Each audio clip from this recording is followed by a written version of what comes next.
기도하겠습니다. 하나님 감사합니다.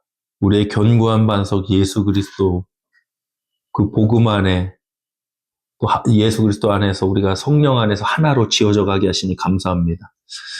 살아계신 아버지 하나님, 우리의 삶이 지어지고 인생이 지어질 때 정말 모래 위에 지은 집과 같이 비바람이 몰아칠 때 무너져 버리는 삶이 아니라 정말 그 비바람에도 거뜬히 서 있는 견고한 반석 위에 세운 우리 인생이 되게 하여 주옵소서. 예수 그리스도 이름으로 간절히 기도드립니다. 아멘. 하나님 말씀 마태복음 7장 24절로 27절 합독하겠습니다. 그러므로 누구든지 나의 이 말을 듣고 행하는 자는 그 집을 반석 위에 지은 지혜로운 사람 같으리니 비가 내리고 창수가 나고 바람이 불어 그 집에 부딪히되 무너지지 아니하나니 이는 주추를 반석 위에 놓은 까닭이요 나의 이 말을 듣고 행하지 아니하는 자는 그 집을 모래 위에 지은 어리석은 사람 같으리니 비가 내리고 창수가 나고 바람이 불어 그 집에 부딪힘에 무너져 그 무너짐이 심하니라. 아멘.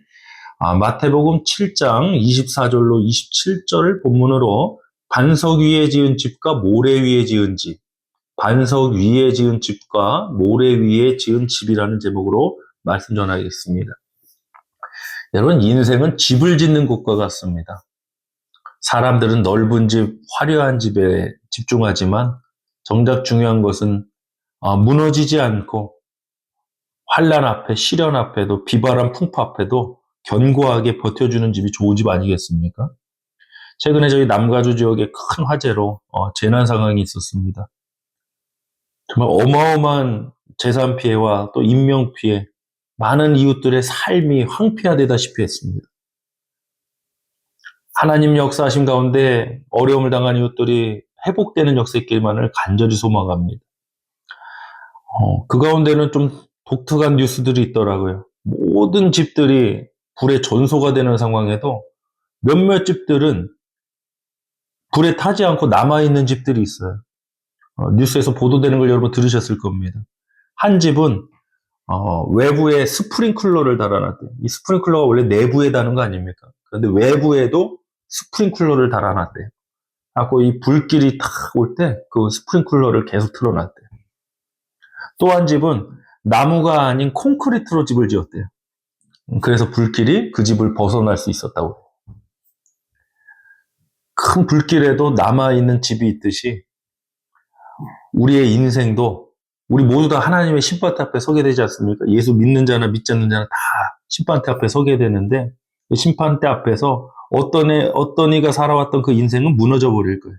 근데 또 어떤 이의 삶은 무너지지 않을 거예요. 오늘 본문에 반석 위에 지은 집과 모래 위에 지은 집이 나옵니다. 겉으로 보면 집이죠. 똑같죠. 평소에는 괜찮았을 겁니다. 그런데 비가 내리고 창수가 나고 바람이 불었다고 그래요. 그래서 그 집에 부딪힐 때 모래 위에 지은 집은 무너져 버렸습니다. 자, 우리 말씀 한번 보겠습니다. 24절부터 25절 보겠습니다. 그러므로 누구든지 나의 이 말을 듣고 행하는 자는 그 집을 반석 위에 지은 지혜로운 사람 같으니 비가 내리고 창수가 나고 바람이 불어 그 집에 부딪히되 무너지지 않으니 이는 주추를 반석 위에 놓은 까닭이. 26절부터는 반대죠. 나의 이 말을 듣고 행하지 아니하는 자, 말씀 듣고도 행하지 않는 자. 그러니까 반석 위에 지은 집든 모래 위에 지은 집든 이건 다 말씀을 듣기는 들은 거예요. 그럼 적어도 신자죠. 교인이죠. 교회 다니는 분이죠. 말씀을 들었으니까. 근데 한 사람은 그 말씀을 행했고 한 사람은 말씀을 듣고도 행하지 않았어요. 듣고도 행하지 않은 사람이 이제 모래 위에 지은 집 같아요. 27절 비가 내리고 창수가 나고 바람이 불어 그 집에 부딪힘에 무너져. 그 무너짐이 심하니라. 한 집은 무너지지 않았지만 한 집은 무너져 버렸다는 거예요. 여러분, 하나님의 말씀을 듣고 순종하는 것이 바로 반석 위에 지은 집입니다. 근데 하나님의 말씀을 듣고도 행하지 않은 집은 모래 위에 지은 집이라는 거죠. 그럼 이 집은 무엇을 의미할까? 바로 인생을 의미하는 거예요. 우리가 말씀 듣고 행하면서 그것이 어떤 히스토리가 되고 업적이 되고 그럴 수도 있겠죠. 결과가 될 수도 있고 사역이 될 수도 있고. 근데 결국 우리의 라이프입니다. 인생입니다. 우리의 삶입니다. 우리 다 집을 짓는 것과 같아요. 제가 신영석이라는 이 사람의 인생의 집이 지어지는 거예요. 근데 무너져 버리는 집이 될 수도 있고 무너지지 않는 집이 될 수도 있다는 거예요. 그 차이가 뭐죠? 말씀을 듣고 행하는 자냐 행하지 않는 자냐. 비바람이 없을 때는 몰라요. 그러니까 예를 들어서 우리가 하나님 말씀 듣고도 곧바로 순종 안 하면 바로바로 뭐 번개가 떨어지고 막 무슨 문제가 생긴다 그러면 누가 바로바로 순종 안 하겠습니까? 근데 아무 문제 없어 보이는 거예요. 내가 하나님 말씀 듣고도 그대로 안 살아도 아무 문제 없어 보이는 거예요. 이거 뭐 별거 아니네? 근데 나중에 이제 심판대 앞에 서게 되고 비바람이 그 집에 부딪힐 때는 무너져 버린다. 우리가 살아왔던 삶이 무너져 버리는 거예요. 내가 주여 주여 내가 선지자로 귀신도 쫓고 소용없다는 거예요. 아버지 뜻대로 행하는 자라야 천국에 들어가 있잖아요. 오늘 이 하루가 저 여러분이 하나님의 말씀을 들었습니다. 그리고 살아가는 남은 시간이 됐으면 좋겠습니다. 고린도후서 5장 10절 보겠습니다. 이는 우리가 다 반드시 그리스도의 심판대 앞에 나타나게 되어 각각 선악간에 그 몸으로 행한 것을 따라 받으려 함이라. 아멘. 우린 다 반드시 주님의 심판대 앞에 서게 될 것이고 각각입니다. 선악간에 그 몸으로 행한 것을 따라 우리는 받게 될 것입니다. 무너지지 않는 저와 여러분 견고한 집이 됐으면 좋겠습니다. 여러분이 집을 지시는데 무너질 집을 누가 짓겠습니까? 어리석은 사람이죠. 그렇지 않습니까? 조금 시간이 걸려도 조금 지금은 지금 이렇게 되나?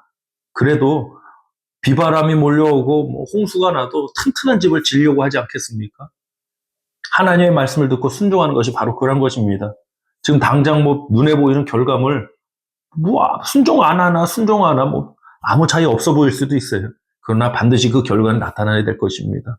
저와 여러분 오늘 이 하루가 하나님 말씀 듣고 순종해야 하는 말씀을 살아가는 복된 하루 되실 축복합니다. 기도하겠습니다. 할렐루야. 하나님 아버지 감사합니다. 하나님 우리에게 말씀을 주셨습니다. 하나님의 말씀 진리입니다. 생명입니다. 능력입니다. 창조의 역사입니다. 하나님의 말씀을 듣고도 행하지 않는 모래 위에 지은 어리석은 사람의 집이 인생되지 않게 원합니다. 우리 사랑하는 엎드린 교회 성도님들 반석 위에 지은 집처럼 아버지 하나님의 말씀을 듣고 그 말씀을 살아가는 복된 하루 살아가게 하여 주시옵소서. 오늘도 주님께서 동행해 주시고 역사해 주실 것을 믿사오며 예수 그리스도의 이름으로 기도하옵나이다. 아멘.